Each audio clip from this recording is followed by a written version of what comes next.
KHORNDAHGH the Barbarian. Tome 1. Sister. By John Kopp.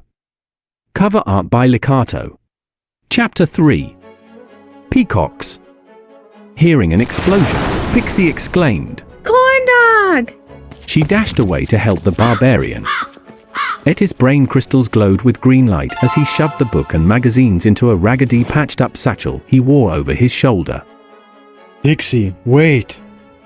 Discontinuing her dash, Pixie used fairy magic to conjure up a small chariot without wheels, instead levitated by bubbles under the carriage. Pixie stepped onto the chariot, magically changing from her beautiful Spiceductress outfit into a golden Valkyrie costume as she did so. A unicorn with a golden sparkle horn and long rainbow mane pulled the bubble-born chariot towards the cliff that dropped off into the post-apocalyptic rainforest. Etty's crystals shone with yellow light. Pixie, unicorns can't... Pixie flashed her hand, and the unicorn sprouted wings. As the chariot flew into the jungle, the bubbles trailed off like exhaust and popped as new bubbles formed under it. Fly.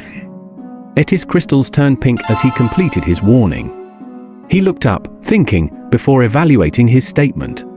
That was a stupid thing to say. After looking all around, the gorilla moved to the cliff and grabbed a vine from the post-apocalyptic rainforest. It's not embarrassing if nobody sees me, he told himself. As he jumped down and swung on the vine, Etty's crystals glowed yellow with terror. He barely grabbed the next vine and swung awkwardly to another, almost missing that one too. But he caught the next one more firmly, and the next. Vine by vine, Etty improved and was soon confidently and strongly swinging from vine to vine, extinguishing the yellow light in his crystals. As he swung through the jungle, he joyously laughed like an ape of lesser intellect. Having fun? Hearing Pixie, Etty's crystals lit up pink. He snapped his head around. What? No. Etty missed the next vine and he fell. Yellow light flared repeatedly in his crystals as he rapidly descended.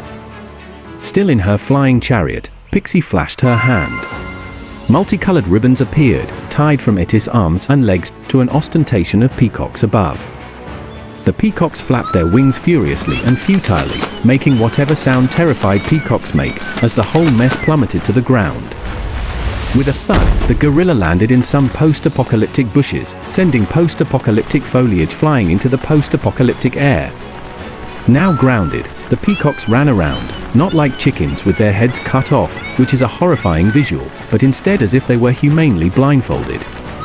Hobbled by the ribbons, the ostentatious fowl smashed into one another and exploded into peacock-colored glitter. Pixie flew down in her chariot. Etty! Etty's head popped up out of the bushes wearing now broken eyeglasses. His brain crystals were a multicolored patchwork.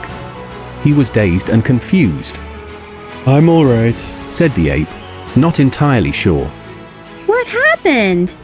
Etty's crystals glowed with black light. Peacocks can't fly. He looked up, thinking, then nodded to himself. But they have wings!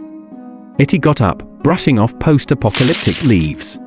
They do indeed. Well, that doesn't make sense, insisted Pixie. The gorilla's crystals turned red as he replied condescendingly. Not to you.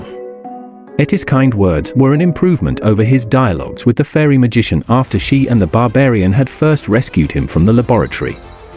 At least he had stopped telling her that fairy magic wasn't real. And as for peacocks, Etty was wrong. Peacocks can fly, just not very well, and certainly not carrying a 400-pound gorilla. Etty's crystals glowed with black light again. Anyway, next time, make it a parachute. Pixie nodded. Right. What's a parachute?